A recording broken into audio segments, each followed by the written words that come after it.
So basically, I was just thinking about I was just thinking about Tyrone, Malcolm X,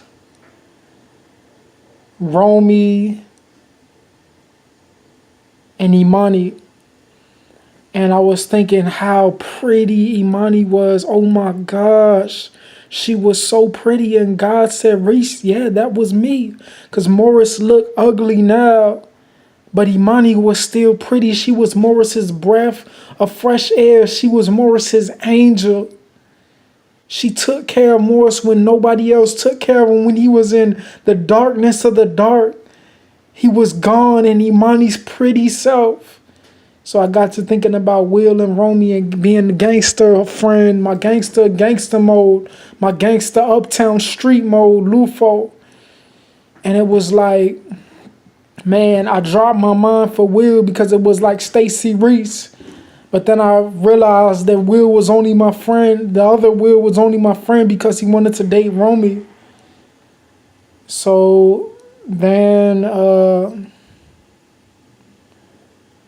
I realized, I thought further into Tyrone and how much of a joy it must have been to fight other people with Tyrone and actually see the staff and have fun. But God said, but you still have to honor God, and God said, put foolishness behind you. So Morris was always struggling in his Lane Tech 2009 Reese Job Corps. He was always struggling with having his girl, and Imani was perfect. He searched for his little girl to talk to, his little girl who was red bone pretty.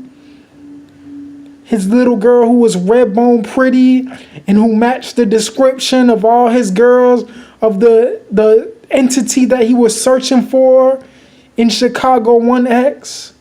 And Imani matched all those qualities. Imagine if she came to Chicago, she wouldn't be in the mentally ill domain because every Satanist, Lima, Donegan, Neely, Doubleman had been trying to look Morris in the eye in Chicago and steal his soul because they were mad. But Imani was an angel. Imani was an angel. And the Satanists were mad. They were mad because they were shitty and their eyes were open. And they conspired against themselves and said nobody will see because they were losers.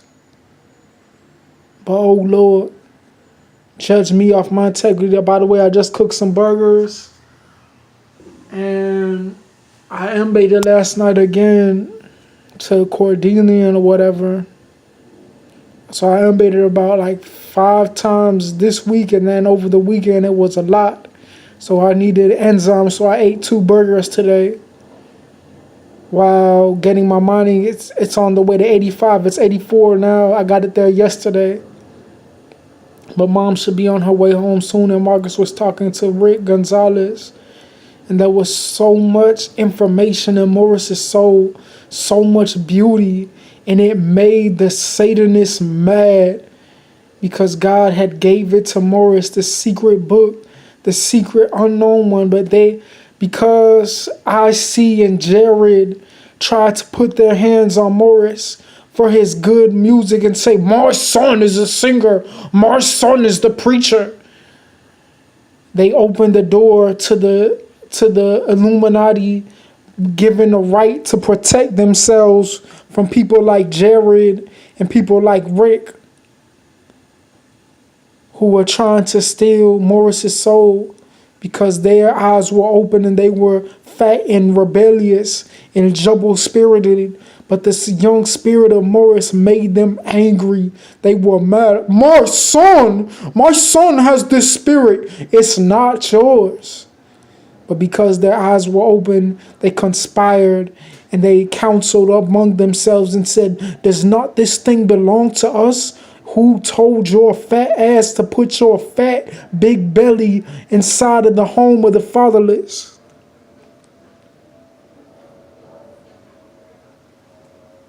It was an inspection tomorrow. There was going to be an inspection.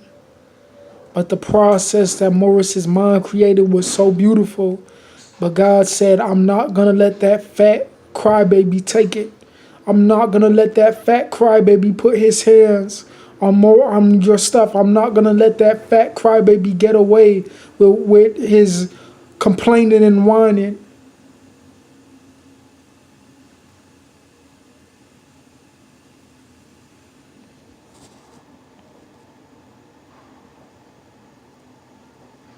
I had ate a lot yesterday, but my diet, I had to get back on my diet. I think that I probably gained a pound or two because I have been eating every weekend because Marcus has been here, but I have to tone it down a little bit. Part of me is saying go to Virginia with Marcus and Marvin.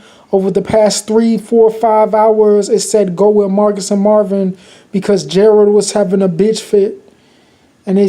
But the Satanists were just too evident, and Morris couldn't break his cover with the albinos stopping his voice from singing and stopping his voice from being able to sing. The albinos were big time in Satan. Grown 40-year-old gay faggot was trying to enter the life of Morris through Jared and through Donegan, who was to protect the infirmity of Morris's soul of good, wrong, and right from the Satanists who said there is no judge. There is no person to protect him. We will have our desires on him in secret. Who was to protect Morris? Micro Center, computers. Morris's favorite thing was his images, computers, history, and his stories was his favorite subject. But the Satanists saw it because their eyes were open and they said nobody will know. Nobody will see that we look at Imani through her eyes. Nobody will see that we lay our eyes on Imani in the Morris's history. They hated Imani because she was of the light. She was beautiful. Imani was beautiful.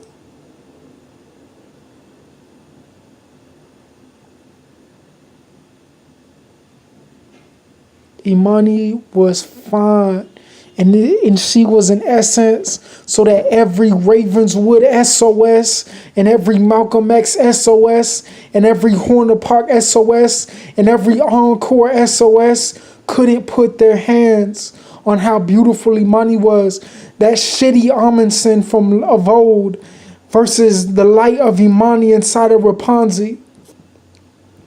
That shitty Amundsen and those shitty Amundsen t-shirts versus the light of Morris's life of Imani.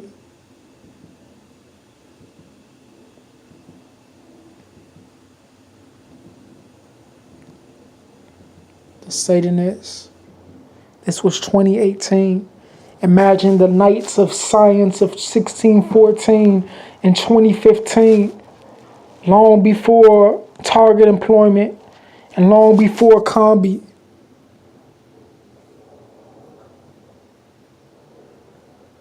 The Satanists had rose up and said, nobody will see. We will arise in the night, they said. Oh Lord, where art thou?